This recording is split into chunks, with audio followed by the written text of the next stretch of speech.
kapatid, kumusta po kayo? Mga kapatid, mayroon po akong ipapakita sa inyo na video ngayon. Nag-viral po ito na video na kung saan isang babae na gustong pong mag-suicide dahil po sa labis na depression.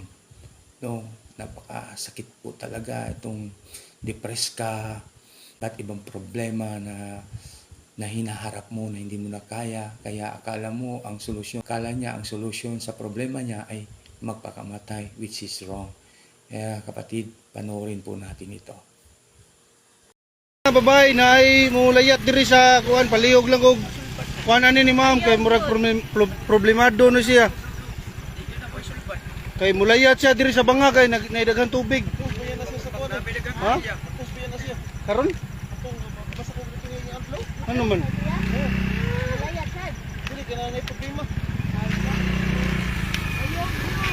Palihog. Barangay may tanong dito bay. Kani palihog ko kung kinsay nakaila, palihog lang og share og kuan ani. Asaron. Ano to tabi? Palihog ko kung kinsay nakaila ni ma'am, palihog ko. Ha? Lawan tres. Naglayat na dito. Palihog ko kay mulayat siya diri sa bangag. Diri lang bangag laom kay na, mulayat siya diri. Palihog ko kung kinsay kailan. Ibalak sa ko. Kung sari ka ma'am? Ibari ko na das wala ko katultol diri nga lugar. Tibiyaan ka diri ma'am? Niya nito para akong anxiety nga. Depressed kay ko niya. Ako to gusto ko magpakamatay. Ayaw ma'am, ayaw pagpakamatay ma'am. Daghan pa kay mga masulbad na ma'am. Hatun ka sa inyo. Kasi kung bukod mapakamatay. Nani diri ni sa kuan dol, diri sa pangan diri ba? Diri sa Libo ba kaning bago gihimo nga karsada. Logo share sa mga nakailaan ni ma'am. Gibiyaan siya diri, nag-away guro ni sila. Mulayat unta siya kung ano agian mo. Nunga na mo siya. Mamay ibalak sa ko Ayaw paghikog ma'am kay masulbad na ng problema ma'am. Alam ma'am, naaray mo kuhan mo ma'am. Naaray may barangay ma'am, pwede ra ka matabangan ma'am. Basig mga problema mo ma'am ba? Ito lang ito ma'am, basig masulbad ra na yung problema ma'am. O pagagi na mo na, kami nag-abot may nga kuya. Ayaw lang ma'am, kay siya pangani mo ma'am. Sa pangano mo? Sig makaila ma'am ba, para na yung makaari ba? Ay lang, kawaw na mo ma'am, tabangan ka na mo ma'am, para masulbad mo problema ba? Oo. Oo. Di man yung sakay ko. Kung sa'yo mo pangahan kini ma'am, pangahan tinood, asa nyo adapit ma'am. Lagi? Oo. Na, laom-laom biyang bangag na. O gani, sa pikas. Laom biyang diri. Dili dito pikas. Na, muambag ka siya nga to. Balak ka siya mukuhan. Ayaw lang ma'am. Ma'am, may pag okay na ni mo ma'am, uyugon ka naman sa barangay ma'am, may turnover lang ka naman ma'am ba? Barangay? Barangay hon. Barangay na naman. Nga no, makatawag na sa akong barangay. Dili ma'am, ihatod ka sa inyo ma'am. At least ma'am kami mo rami ka share nimo. Katong munti kong grip, nakatabang ba sila sa kuha? Wala. Ang gilabanan nila, unsa man. Ang laki gihapon sa akong mama. Dili ma'am. Sila na nilaban sa lalaki. Ang barangay na mo diri lahi, ug lahi sa inyo. Mao na siya ma'am. Bisag barangay mo din, hindi na sila makatabang sa akong problema. Karon tabangan ka karon. Kaya nga no, makahatag na sila ay maglahab na ako. Di ba, wala? Ayaw sa district, tapos kaya waka ka ba, unsay kaagin ako. Bitan ang istorya ko nimo. Eh, pag istorya tapos, wala ko saling. Oh, kinsa mo salitan? Tanan, wala na ko saling. Kinsa mo salitan? Okay, gusto ko maghigog, eh, wala. Wala mo siya pamilya diri. Nagtako ako, wala pamilya, di ba? Gikapal na ako. Ayaw mamay, padama mamay, makakuha ra ng problema ma'am. Lisod kay mo na kang gikapoy ma'am. Kanabi tang mangita ka na maglab di mo. Wala. Gikapal ako mag-inasara. Ako na po yung. Guys, ako na po. Ganyan. nakita natin kanina, wala na siyang tiwala sa barangay, wala siyang tiwala sa mga pulis, no, dahil sa mga experience niya na hindi maganda. So, talagang depressed siya. At nakita din natin doon na sabi niya na naghahanap siya, no? Naghahanap siya na may nagmamahal sa kanya ng totoo. Alam natin mga kapatid na kung tayo ay naghahanap ng perpektong pagmamahal sa tao, hindi natin makikita yan. Kasi ang pagmamahal ng tao ay hindi perpekto. Hindi perpekto. Sa mag-asawa, walang perpektong asawa, walang perpektong lalaki, walang perpektong babae, no, walang perpekto. The only perfect na gusto mo, walang iba, kundi siya, si Jesus. Siya ang perfect person na magmamahal sa iyo perfectly, even though that you are not perfect. Mahal na mahal ka niya.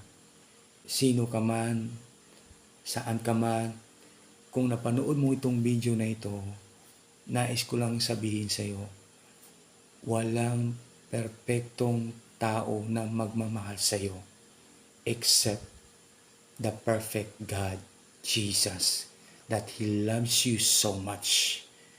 Because of His love, He died for you. He gave up everything for you. He loved you so much. Kapatid, kahit before ka pa isinilang, nagsabi ang Bible sa Jeremiah chapter 1 verse 5, before I formed you in the womb, I knew you. Kilala ka na ng ating Panginoon. Before ka na-form doon sa sinapupunan ng iyong mga magulang, kilala ka na ng iyong Panginoon. Kaya walang mga bagay na nangyayari sa iyo na hindi alam ng ating Panginoon. Alam niya. Alam niya na magkakamali ka. Alam niya. Pero kahit man ganun kapatid na nagkakamali ka, siya ay nagmamahal sa iyo at willing pa rin tutulungan ka. He give grace to you para matulungan ka sa iyong problema. Kapatid, kasi mahal na mahal ka ng ating Ama. Jeremiah 29, nag-ingon siya doon, 11, verse 11, for I know the thoughts that I think toward you, says the Lord, thoughts of peace and not of evil, to give you a future and a hope. Ito yung magandang plano ng Panginoon sa iyo. Ang mga nangyayari sa iyo na hindi maganda ay hindi yan plano ng Diyos para sa iyo. Yan ay kagagawan ni Satan, the devil. No? Because Satan came to steal, kill, and destroy. But Jesus came so that you might have life and have it more abundantly. Hindi nais ng Panginoon na ikaw ay malungkot, ma-depress, puno ng anxiety, ng worries. No, this is not the will of God for you. Ang gusto ng Panginoon sa iyo, mayroon kang katahimikan, puno-puno ng pag-ibig, kasiyahan, contentment sa buhay. Amen. Yan ang gusto ng Panginoon sa iyo. Ayaw niyang mag-alala ka, ayaw niyang mag-worry ka, ayaw niya.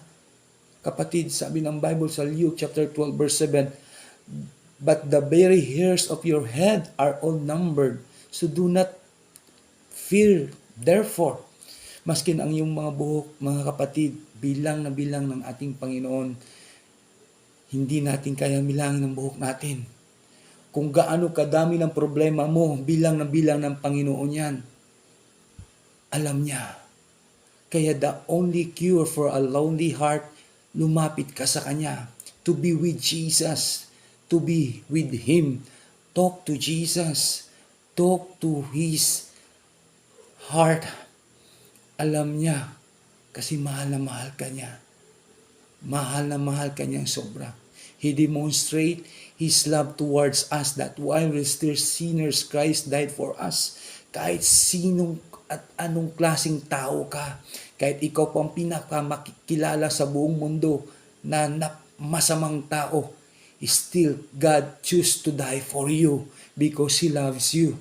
And that is why igsuon, lumapit ka sa Kanya, tawagin mo siya, talk to his heart, and he is close to a broken-hearted. Malapit siya sa iyo. Malapit na malapit siya sa iyo. Mahal na mahal ka niya. Tawagin mo siya, kapatid. Hindi solusyon ang pagsusuicide. Hindi solusyon ang pagtatakbo kung saan-saan ka pupunta. Hindi tao ang solusyon. Kundi ang solusyon na ang iyong problema. Walang iba. Kausapin mo siya. Kasi mahal na mahal ka niya. And He cares for you. He wants you to enjoy your life. To live a peaceful life. Long and satisfying lives. This is His will for you. Because He loves you. Kapatid, ngayon na, kausapin mo na siya. And I pray for you. Lord Jesus, I pray, Lord, sama sa isang babae na nakita namin kanina, Panginoon, na labis ang kanyang depression. Wala na siyang tiwala sa barangay, sa pulis, o sa mga tao. Kaya nais na niyang magpakamatay. Lord, I pray ang babaeng iyon, Lord Jesus, sa tulong po niyo, Ama, ng iyong grasya. Lord, I pray na siya, Lord, makarecover. Lord, itong depression na kanyang dinadala, Lord, I pray, pagalingin mo siya. Pagalingin mo siya at nang makilala kanya, Ama, makilala ang iyong tunay na pag-ibig na walang iba na pwedeng magmahal sa kanya ng totoo at tapat, ikaw lamang, Ama. Kasi ang pagmamahal ng mga tao dito sa mundo hindi perpekto. Pero Father, you love us. You love us, the sinners, the imperfect man. You love us, Father. And that is why, Lord, I pray sa mga tao sa oras mong ito, sa mga tao may mga depression, may mga problema, Lord, I pray, comfort them, Lord God. Comfort them in your love. Hug them, Lord Jesus. And listen to their hearts, Lord. Thank you, Father, because you love them and you never leave them nor forsake them. Thank you, Father, may ginagawa po kayo sa kanilang mga buhay. May ginagawa po kayo ngayon, Lord. Hallelujah. Salamat, Lord God, that you comfort them, Lord God. Salamat, Lord, for the peace of mind na binigay mo po sa bawat isa. Hallelujah. Para mayroon po sila ng kapayapaan, Lord, that surpasses all understanding. Thank you, Father, for your grace. Thank you, Lord, for your love and care for us. Thank you, Jesus, sa iyong tunay na pagmamahal, and the only solution of our problems, Lord, is to be alone with you, Jesus. And right now, right here, Lord God, I pray sa lahat ng nakikinig at nanunood sa bidyong ito, Lord, I pray for your comfort. I pray for your grace over their lives. I pray, Lord God, restore everything in Jesus' name. Thank you, Lord, because you came so that we might have life and have it more abundantly. Salamat, Lord, sa kasagutan ng aming mga dasal. At salamat, Lord, nandito po kayo sa aming mga puso, sa aming mga buhay. Amen. Amen. Amen. Igsoon, if you are blessed, please share this video para yung iba makarinig at ma-encourage. Amen. Salamat. Please subscribe, like, and comment. If you have a prayer request, please put it in the comments and I pray for you. Thank you so much. God bless. Bye-bye.